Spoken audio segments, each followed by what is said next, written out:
Tom gripped the steering wheel of his truck, his knuckles white with the strain. The night was thick and heavy, wrapping the world in a shroud of darkness that seemed to stretch endlessly before him. The highway was almost deserted, just an occasional car passing by, its headlights cutting through the gloom before disappearing into the void.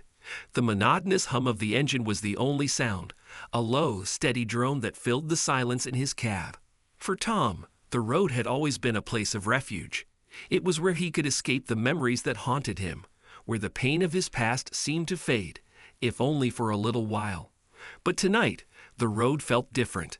The familiar comfort was gone, replaced by a sense of unease that he couldn't shake. It was as if the shadows themselves were closing in on him, whispering of things he'd rather forget. His thoughts drifted back to his father, a man who had lived his life behind the wheel of a truck, much like Tom.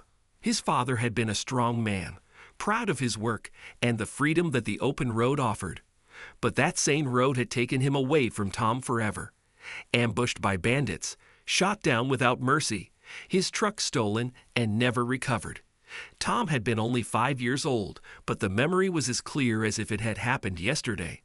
The sound of his mother's scream when she heard the news still echoed in his mind, a wound that had never fully healed. Tom shook his head, trying to push the memories away. He had a job to do, and dwelling on the past wouldn't help.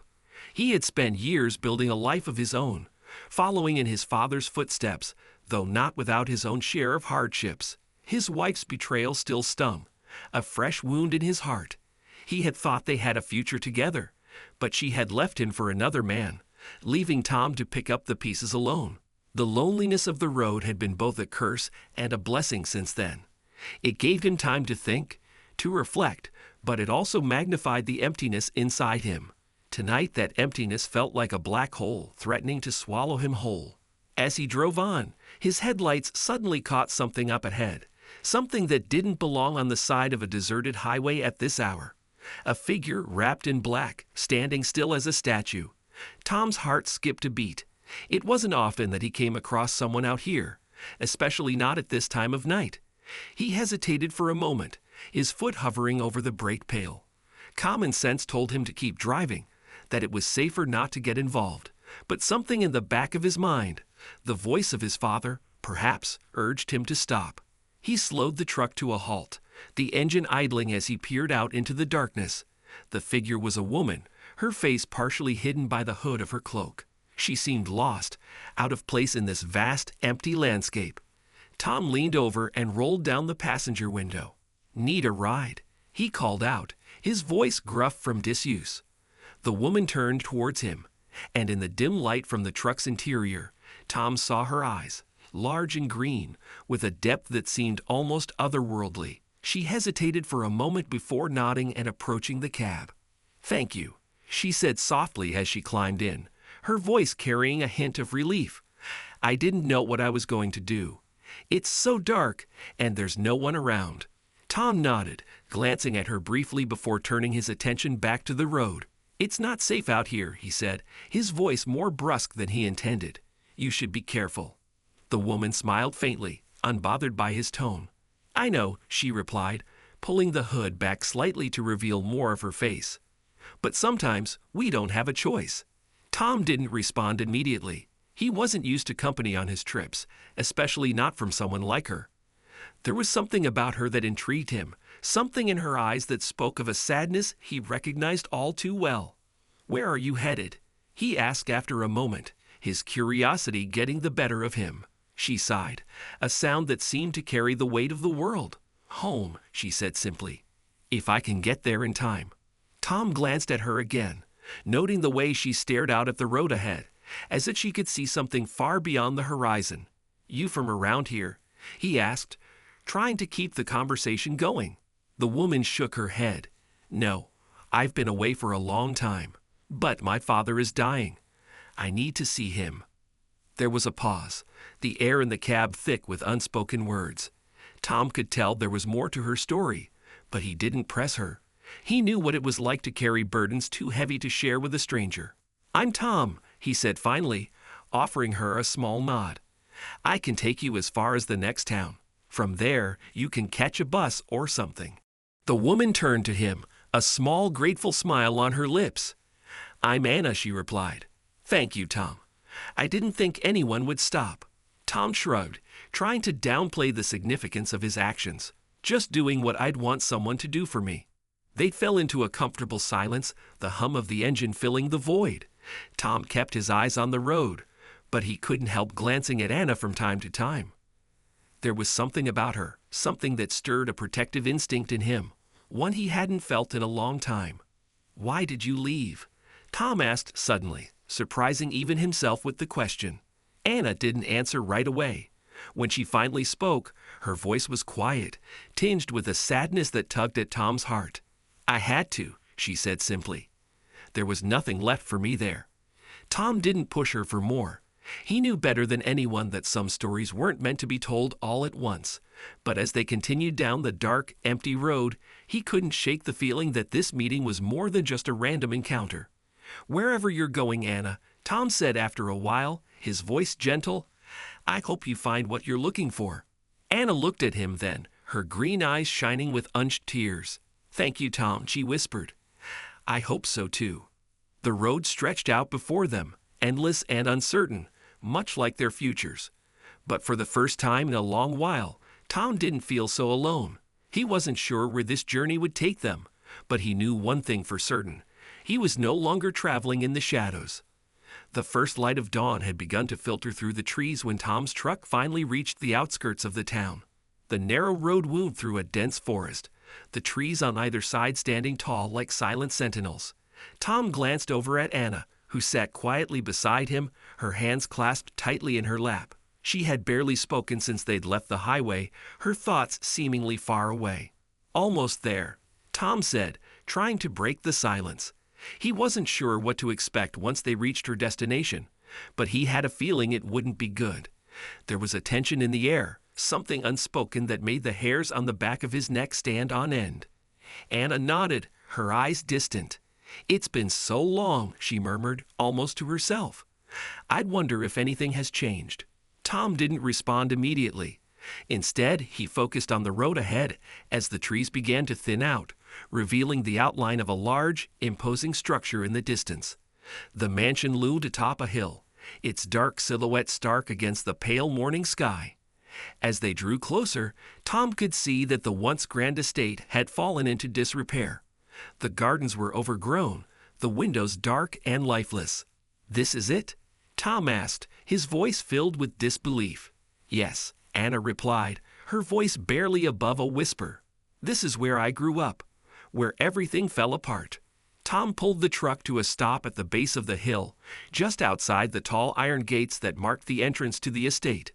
The gates were slightly ajar, hanging crookedly on their hinges as if they hadn't been used in years. Beyond them, the driveway was cracked and covered with weeds, leading up to the mansion's front steps. "Are you sure you want to do this?" Tom asked, concern evident in his voice. "We don't have to go in if you're not ready." Anna took a deep breath, steeling herself. "I have to, Tom. My father is dying. I can't turn back now." Tom nodded, understanding the resolve in her voice. He climbed out of the truck and walked around to help Anna out of the cab. Together, they pushed open the heavy iron gates, the creaking metal echoing through the still morning air. As they made their way up the driveway, Tom couldn't shake the feeling that they were walking into a place that had been forgotten by time. The mansion's once immaculate facade was now marred by neglect, its windows like hollow eyes staring down at them. When they reached the front door, Anna hesitated for a moment before reaching out to knock. Before her hand could make contact, the door swung open, revealing a tall, stern-looking man in a security uniform. His expression softened as soon as he saw Anna, recognition flickering in his eyes. "Miss Anna," the guard said, his voice laced with surprise. "You've come back." Anna nodded, her voice trembling slightly. "Yes, Daniel. I need to see my father." "Is he?" Daniel nodded solemnly. "He's still with us, but barely. You should go to him." Anna thanked him, and Tom followed her inside. The interior of the mansion was as gloomy as its exterior. Dust coated every surface, and the air was thick with the scent of decay. The grand staircase that once gleamed with polished wood was now dull and faded, its banister creaking as they ascended. Anna led Tom down a long corridor to a set of double doors at the end. She paused for a moment, her hand hovering over the door handle. Tom placed a reassuring hand on her shoulder. "You don't have to do this alone," he said softly. Anna gave him a grateful look before turning the handle and pushing the doors open. Inside was a large bedroom, its once luxurious furnishings now worn and faded. In the center of the room, lying in a massive four-poster bed, was an emaciated old man. His skin was pale and sallow, his eyes sunken deep into his skull. Despite his frail appearance, there was still a spark of life in his eyes as they locked onto Anna. "Father," Anna whispered, her voice breaking as she rushed to his side. The old man's eyes filled with tears as he reached out a trembling hand to her. "Anna, my sweet Anna, you came back." Anna took his hand, her own shaking. "I'm here, Father. I'm so sorry I stayed away for so long." Henry, her father, shook his head weakly. "No, it's not your fault. I drove you away. I was a fool, Anna. Can you ever forgive me?" Anna's eyes welled up with tears, but she managed a small, comforting smile. "There's nothing to forgive, Father. I just want to be with you now." Tom stood by the door, giving them space, but he couldn't ignore the lump in his throat as he watched the reunion. He could see how much Anna had been holding back, the weight of her emotions finally crashing down on her as she held her father's hand. Their moment was interrupted by the sound of footsteps in the hallway. The bedroom door burst open, and a tall, elegant woman strode in, followed by a younger man.